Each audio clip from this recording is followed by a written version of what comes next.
how to build your own SmallRig smartphone cage and not make so many mistakes as, well, I did. Hi Mom, hi everyone, Claudia here, and today I'm going to talk a little bit about that smartphone rig, and in my personal opinion, the best one so far, or the best I built, because I built a different one earlier and that was not as good. But let's start with the basic question. What do I need that smartphone rig? Is it necessary? Like we can't use our phones anymore? No, let's hold on a second. You can use your smartphone easily just handheld, walking around, recording videos, and that's perfectly fine. You don't need anything else. But if you would like to add that extra a little bit more, then that smartphone cage, that smartphone rig can help you to add additional features. Like for example, microphone with the adapter and a cable, external monitor, and external power bank. So you can recharge your phone while recording video. Right now, I'm going to walk you through what I added to that smartphone rig. And also I'm going to mention about the big mistake I made, a little bit of struggle, and a little bit of, oh, those cables are not as good as I thought process. But let me walk you through how I build it, how does it look like, and if it's actually working the way I want it. So how I started was acquiring the cage, side handle, top handle, and the mount for battery pack. That was my starting point. Two things that I noticed right away: how well those components are made.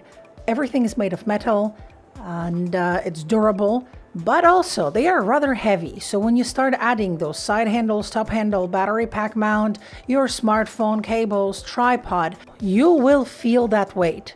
But you know what? In my personal experience, I prefer that because I will have a good steady grip on that equipment. It doesn't feel cheapy that you will break it 5 minutes from using it. So this is going to last forever. All right, let's talk about the issues that I stumbled across. So there are a few. First was the cable management. With the cables, as you can see on this image, I had the charging cable from the battery pack to the smartphone. It's too long. I had to wrap it around the cage. Doesn't look too good. So I replaced it with a very short one and works perfectly. Another issue I had was that with the HDMI cable that I had was 6 feet long. Too long. I found this very short one works great.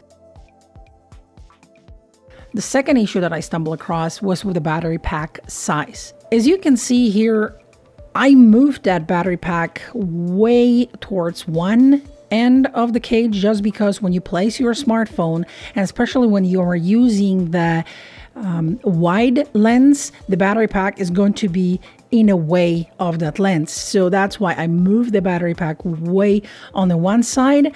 That affected a little bit the balance. So I had to make sure that the top handle is in the right position. But moving that battery pack helped a lot because now when I'm using the wide lens, it's not the battery pack, it's not in a way. But that also means that you have to make sure that you are buying the right size of the battery pack that will fit the SmallRig battery pack mount. Just make sure that you have the proper size. All the links to the battery pack, to the cables, to the cage and handles I place in the description to this video.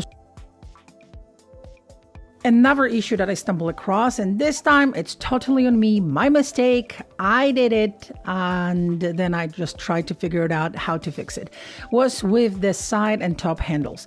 The side handles I bought recommended for this specific rig, for this specific cage. So they were great, they are big, durable, nice metal ones. They are connected very well to the cage. Great. The problem, unfortunately, was with the top handle. I thought, hey, you know what? The recommended one for this specific cage looks like it's kind of small. And I wanted a big top handle that I can attach the monitor, that I will feel that, hey, it's sturdy, I can really have a good grip on it and not be afraid that I will lose the whole rig when I'm recording video. Great. Unfortunately, I didn't take under consideration that other top handles might not fit to this specific cage. And happy-go-lucky, I went online and I selected this top handle that is specifically for DSLR cages. Okay, still I thought, well, what's the big deal? The big deal is that when you connect this top handle to the cage, it does not line up with the places for screws. So I had to go to Home Depot, try to figure it out, find nuts and screws that will fit for the specific cage and this specific top handle to work. So as you can see, it's working, it's connected, nice and tight, it's good. But it took me a little bit of engineering to figure it out how to make that to work. So please make sure that you are using recommended side and top handles for this specific smartphone rig. Another issue that I stumbled across, and it's not a big deal, but still something that maybe you should take under consideration. I noticed that I'm not able to connect at the same time external monitor, external mic, and battery pack. I haven't found the solution to this. If there is a way around it that I can connect all of those at the same time. I mentioned that I'm using this mic, but by using this mic, I know that I have to sit rather close to my smartphone rig to be able to pick the clear, good quality audio. There are other solutions, like for example, Rode Wireless Go 2 microphone. Those are two microphones connected wirelessly to the receivers, which you connect to the smartphone via adapter. That means that you can do the interview with somebody else in front of this camera rig, and it's going to be nice, crisp audio quality. I noticed those few bumps along the way, but other than that, I'm really happy with it. It's a well-built metal smartphone rig that will last long time. Okay, guys, that's it for today. I hope you found it useful. And as always, stay safe, stay groovy, and see you next time.